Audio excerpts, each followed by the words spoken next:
I'm Paul Llewellyn, and welcome to Rainmakers, where we share the stories of those making a difference in their communities. Today, we continue our four-part series with Greg. Over the past two episodes, we've learned about the incredible challenges that shaped Greg's life and his mission to serve others. In this episode, we'll connect Greg's four life-altering events: adoption, his loss, the death of a child, and bankruptcy, to his involvement in night shift ministry. We'll hear how Greg's personal experiences inspired him to start his local chapter of Night Shift, an organization that meets the needs of people facing homelessness, addiction, and other challenges. Greg will also share some powerful stories from his time with Night Shift, showing us how moments of kindness and connection can make a world of difference. It's a story of faith, resilience, and the power of serving others, and I'm honored to share it with you. Greg, welcome back to Rainmakers. Thank you. It's a real honor and pleasure to be here, Paul. So let me ask the first question is, what inspired the founding of Night Shift Ministry at Church in the Valley in Langley, BC? Well, Church in the Valley was looking for other AOK. They have an arm. It's called AOK Ministries, and they were looking for more ministries. So Herb Larson volunteered me to bring Night Shift to Langley, CIV. So tell me a little bit, what your first night out, going out on the streets, what took place? Okay, well, typically what happens is, we're in the kitchen in Church in the Valley. We prep a meal. The women from the church will make sandwiches and pack bananas and all the goodies, and then we come in about 5 o'clock in the evening, and we'll start making soup or whatever. We're preparing a hot meal basically. Mhm. And then we put it in coolers and we transport it.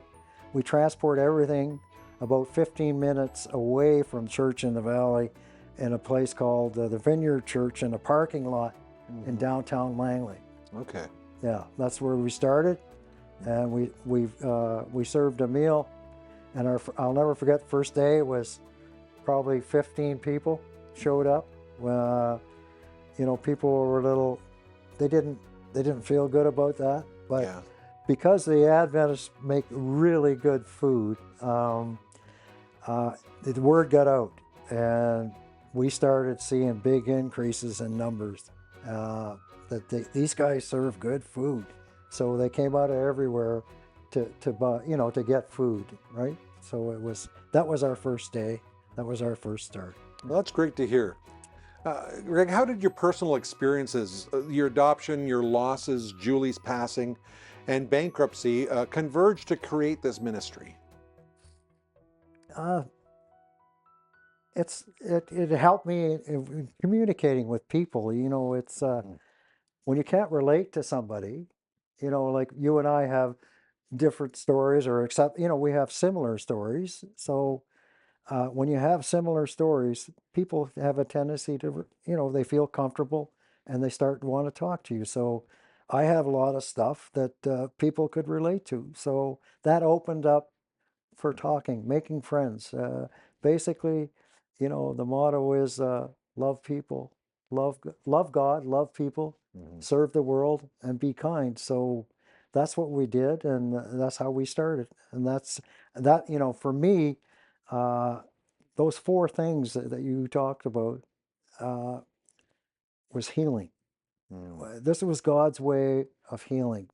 I Wow. could bring healing to people on the street through God, and it would bring healing for me as well. I mean, there's nothing better when somebody's standing in front of you, just lost and Yeah. crying, and the hands are shaking, and they have their hands out in front of you, and you give them a bowl of soup, something hot, and he says, "Man, this is really great.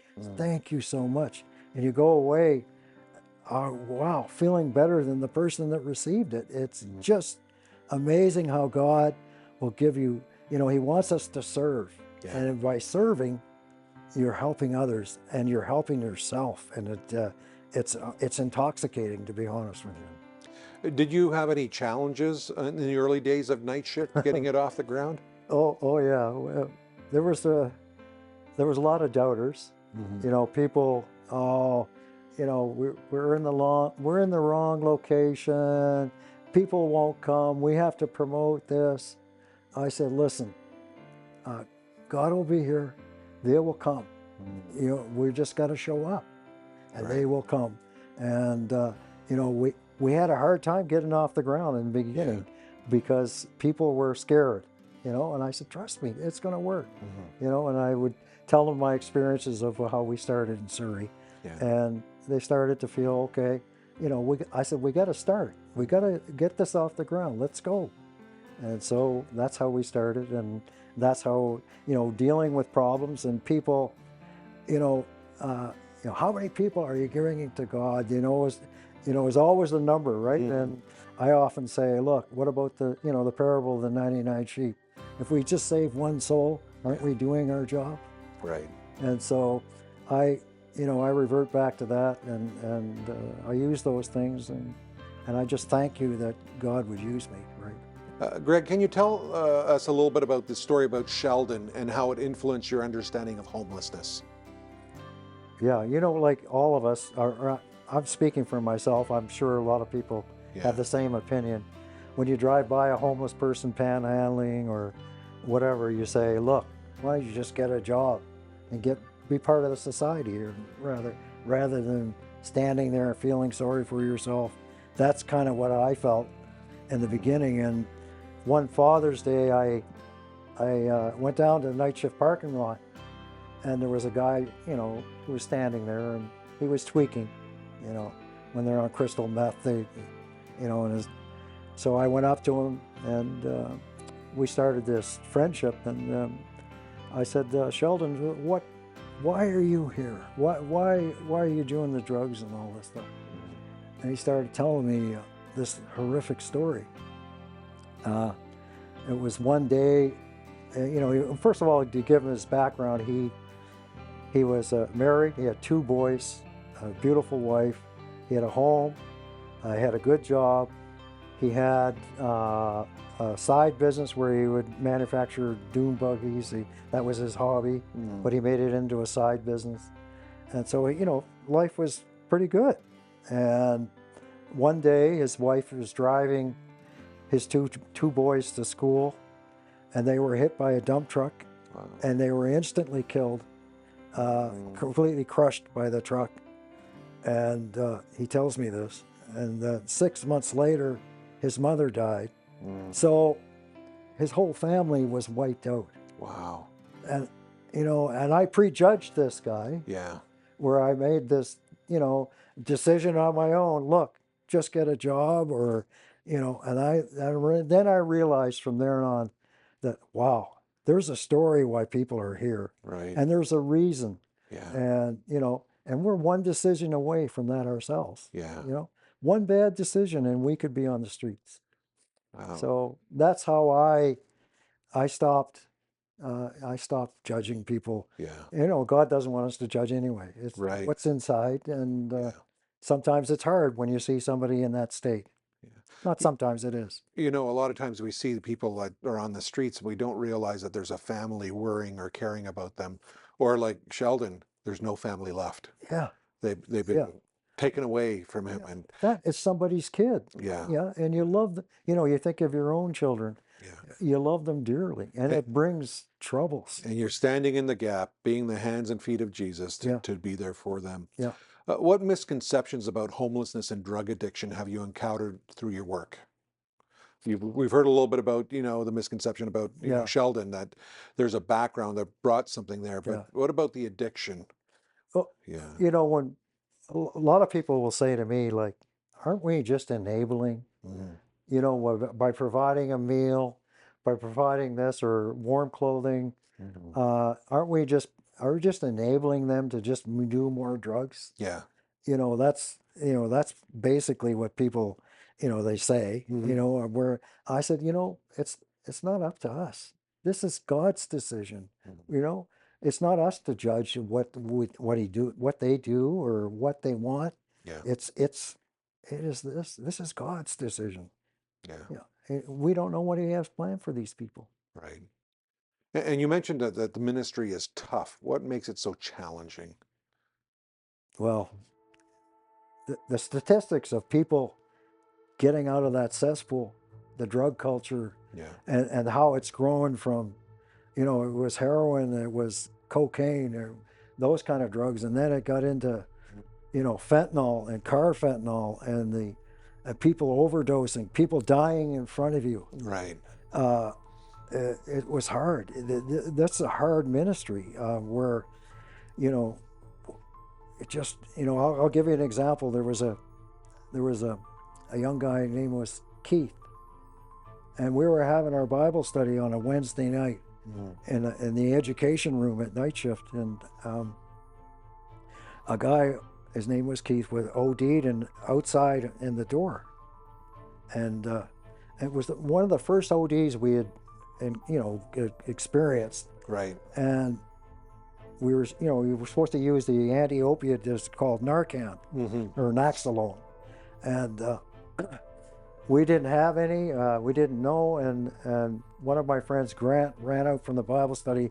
He went down to the front room and got one of the people there, Yeah. and they had Narcan, or I call it Narcan. Mm-hmm. That's what they call it on the street, and they administered it. And we were all praying inside, and because you don't have a lot of time. Yeah. And when somebody ODs and they're breathless, and you call 911. We did that, but we did they didn't come as quick as we thought. And this woman administered the Narcan, and bingo, he was up. Mm-hmm. And we started this relationship. Long story short, I ended up taking him to church with me. Right, he Oh, came to church, and yeah. he was a character. And yeah, you just don't know Yeah. what God is going to put in front of you. And that's, you know, you said that, how hard it is. It's really hard Yeah. because most of the people don't make it. I was writing down in my book how many people that I knew personally Mm-hmm. have died since I started at Night Shift Ministry, Mm-hmm. and it was over 50. I stopped counting. Wow. I stopped counting the deaths. So that has a way of wearing on you, Yeah. and without God, Mm-hmm. like I said before, I would walk away. He gives you hope, and he throws you that nugget, Yeah. and it's so cool, really. So, But it is hard. so those who volunteer with night shift, Yeah, you have to be prepared to see all this and to encounter all this. yeah. Do you ever become desensitized to this? That's a good question, Paul, Yeah. because you think of first responders, you think of all the people, and then Mm-hmm. day in, that's all they do, respond, and you Yeah. become hardened, and Right. God doesn't want us to have a hard heart, Mm-hmm. right? And it's hard to stay, but like I said before, Galatians 6:9, Mm-hmm. I always go to that, and Yeah. it gives me comfort, and and I never go cold to the fact that those are because of my similar situations Yeah. where you lose your families, you lose this, you've lost all these losses. Mm-hmm. That God wants you there. He needs you there. He wants you there, and He wants you to love these people. We want to be just like us, like Yeah. you and I. We just want to be loved, and Yeah. yeah. So is it hard? Absolutely. How has night shift grown over the years Oh, since you started it in Langley? yeah. Like when we talked about the 400,000 meals to 800,000, Mm-hmm. it has grown exponentially. It's sad to say, really, Yeah. because that just tells you that how big of an impact Mm-hmm. the homelessness product, and especially drug addiction. Yeah. And you talked about your cousins and um, people, you know, what happened was the federal government put all the people that were Mm-hmm. in the mental institutions on the Yeah. street by giving them disability funds. So Right. a lot of them. So when you mix drugs with mental issues, it's a perfect storm. And like you said, it creates insanity. It's just unbelievable what it does to people. Yeah. It's neat how you mentioned that the government's released them into the streets and given them money, and so that They Yeah, have and money the for drug dealers drugs. prey on them, and Wow. bingo, they extort them basically, Yeah. and they start giving the drugs. And of course, when the drugs are so addictive, Yeah. like fentanyl, and every drug in the Lower Mainland that they get, they say, "Oh, I'm just doing cocaine or heroin."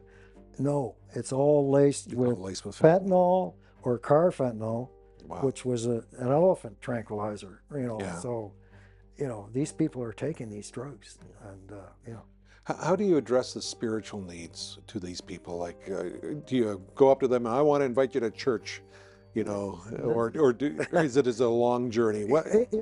it's kind of a long journey. I think, because I said most people on the street are non-trusting, Yeah. so you have to build a relationship, Yeah. and so they have to learn to trust you.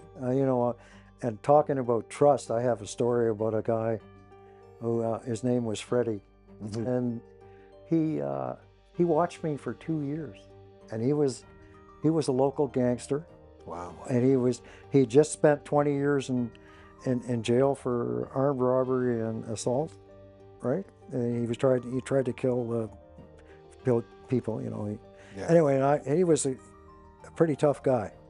And so one day he comes up to me, because he watched me for 2 years. Right. He says, "Greg, I want to talk to you." I said, "Oh, this Yeah. is not going to be good." Right. Right? So he said, "Yeah, I want to come to church with you," he said. No way. Yeah. Wow. So this guy, Yeah. he sang a cappella in front of the Cornerstone Church. It was unbelievable. Hmm. And so he started coming to church with us. Uh, he died later of drug overdose, but Yeah. he had quite a life.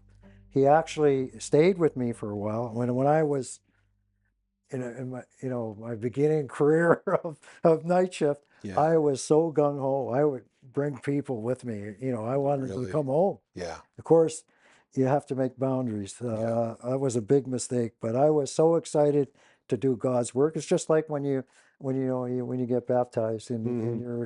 you're smitten by God, and Right. I was smitten by the people, Yeah. and I wanted to help everybody, and I pretty much drove my wife crazy on that. I can imagine. Yeah, Tell me the moment you realized this was your calling, that God had called you to.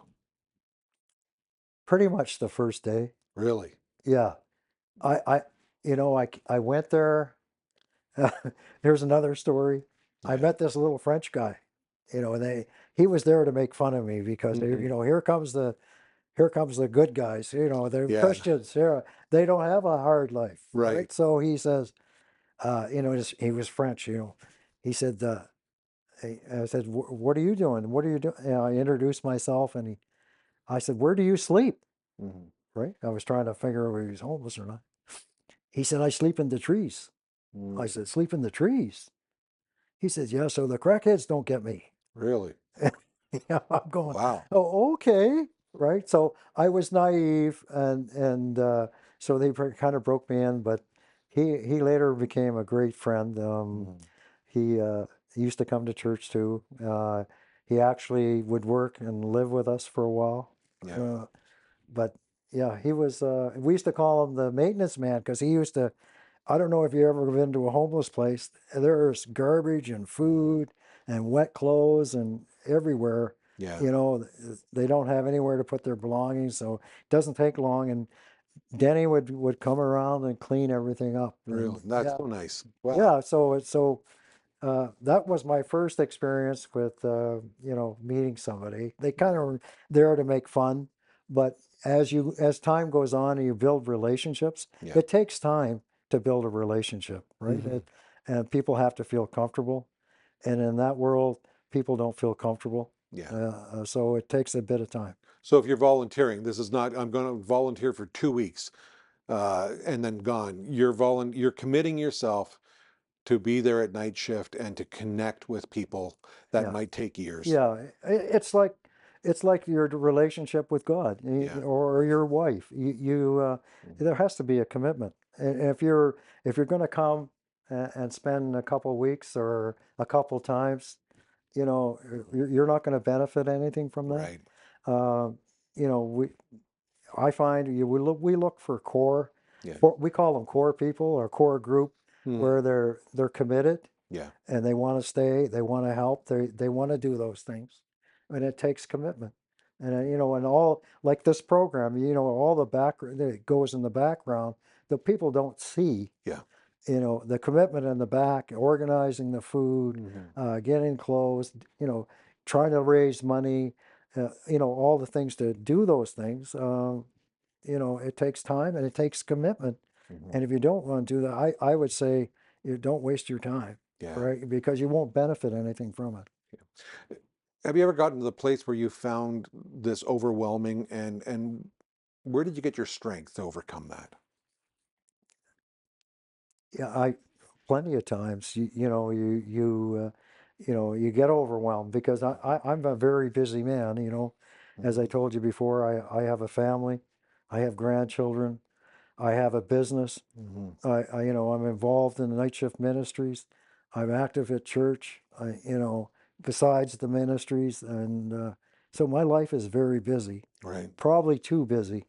But and at times you feel overwhelmed, Hmm. and like you talked about, taking that quiet time with God and realizing that, slow down. This is not about you. Hmm. This is about God, Right. right? And He will bless you. I know it's tough, but He's got your hand. He'll Hmm. walk you through it. And that's what I really depend on that. And that's how I talk about how I increase my faith. Hmm. Each time it gets well, it doesn't get easier, but down the road it's going to get better, Yeah. and Yeah. He'll show you the nuggets, like I So said. do you have a special routine you go through with your spiritual life? Because to go out there on the streets, this is tough.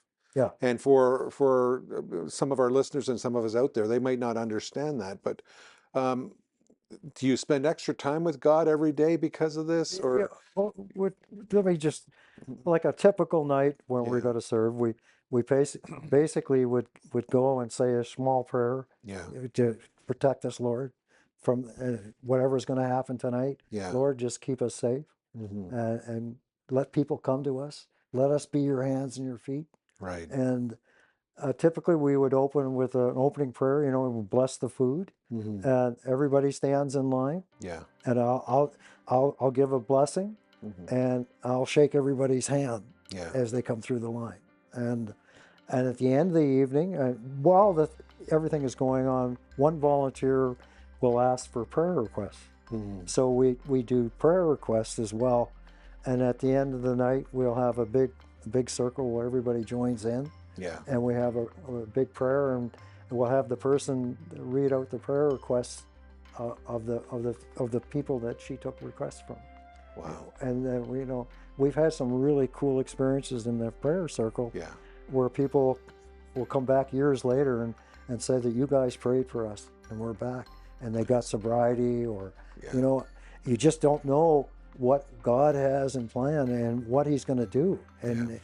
And when you're back to the question of, you get discouraged, and somebody will come up to you and say, look, Mhm. just when you were ready to throw in the towel, Yeah. he'll Greg, do you remember me? Yes. I said, no, sorry, right? And Yeah. then he'll say, you guys prayed for me, right? That's And I found sobriety, and you go, thank you, Jesus, there's a God, Yeah. right? And that's what keeps me going. Awesome. Yeah. Well, Greg, thank you for sharing these pivotal moments in your life that led you to start this local chapter of Night Shift Ministry. Your journey is a powerful reminder that even the hardest trials can be transformed into purpose that touches the lives of others. So thank you for coming here. We have one more episode that we're going to be taping later on. And to our viewers out there, thank you for joining us today.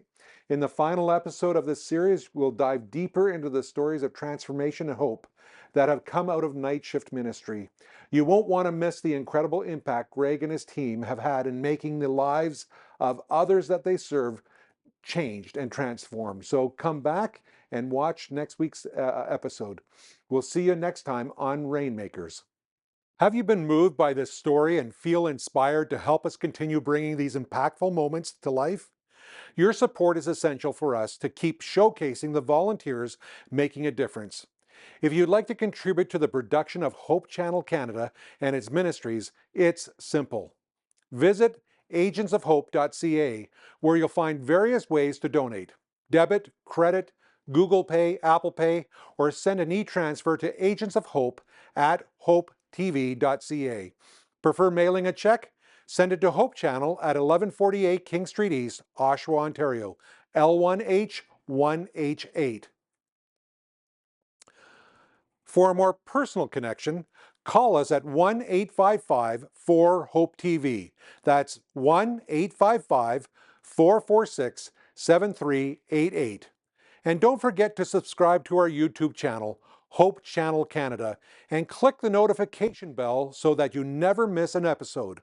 You can also watch the show on multiple platforms like hopetv.ca, cable TV, the Roku app, and the Hope Channel app.